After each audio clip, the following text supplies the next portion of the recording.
City Ladies hosted their Nottingham Forest counterparts at the Bet365 Stadium this week.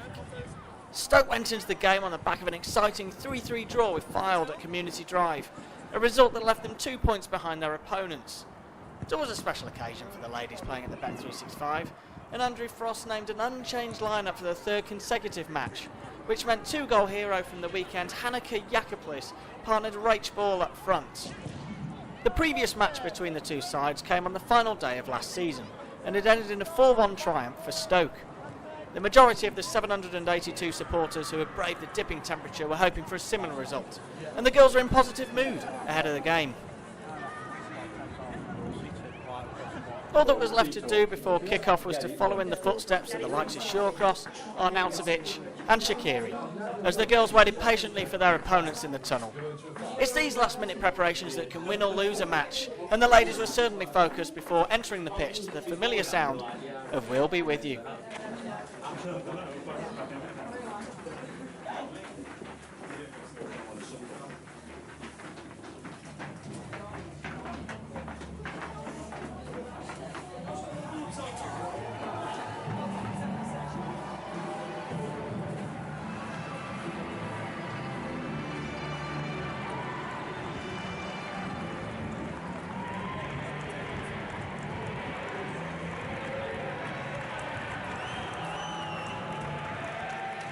There's something glorious about a night under the lights of the Bet365, and this was no different.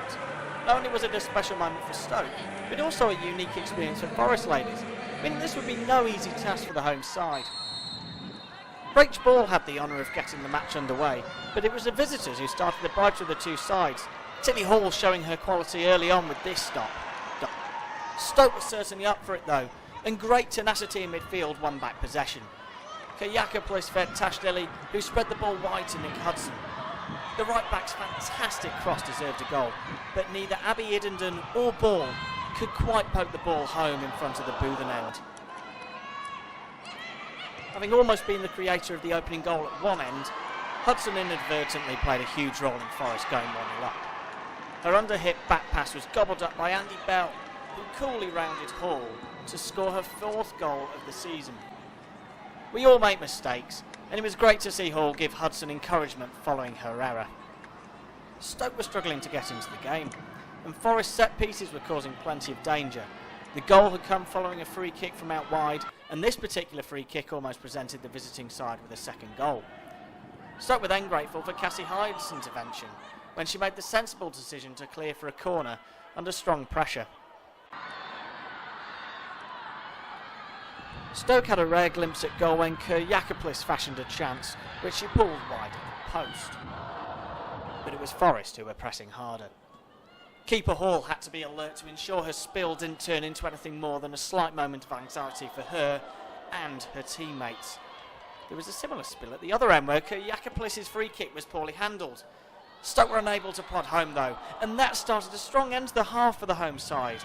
Firstly, ball fired over, and then an excellent cross didn't get the finish it deserved. That meant the half-time score was Stoke City Ladies 0, Nottingham Forest Ladies 1. The ladies returned to the warmth of their dressing room to contemplate the first 45 minutes. There was certainly room for improvement following a dominant performance from Forest, but there were also plenty of positives, not least the displays of centre-back pairing Emma Owen and Cass Hyde, who have been fantastic all season. Manager Andrew Frost and his assistant David Tuck had 15 minutes to rally the troops at half-time, and the message seemed to be to encourage the team to get on the front foot more often. It's not every day these players are able to play on the hallowed Bet365 turf, and it was an opportunity for at least one of them to etch their name into history. Jakoblis was on a one-woman mission to get an equaliser.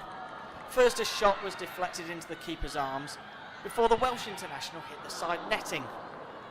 But Forest came ever so close to scoring what could have been a decisive second goal when they struck the crossbar before Jamila Palmer did well to win back possession for Stoke.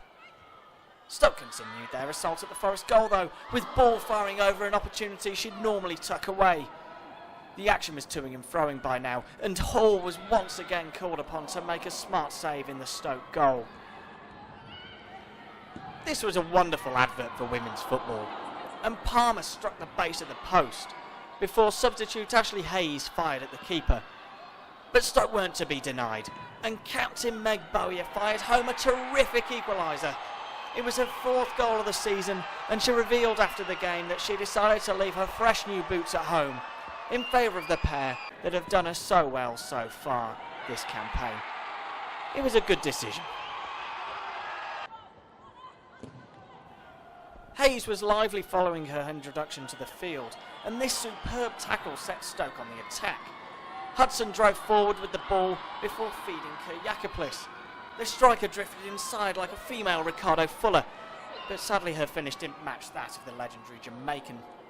Kyriakopoulos had another chance to give Stoke the lead, but saw her shot sail harmlessly wide, and Stoke had to remain alert at the back.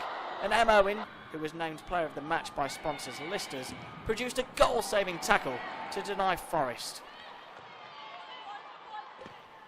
That tackle set Stoke up for one last crack at goal.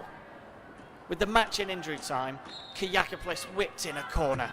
The ball was blocked before falling to Tash Lilly, who fired a half volley agonisingly over the bar by a matter of inches. Stoke were so close to picking up their second win of the season, but had to be content with a point. Over the course of the game, a draw was probably fair, but Stoke's inability to hit the back of the net was ultimately costly.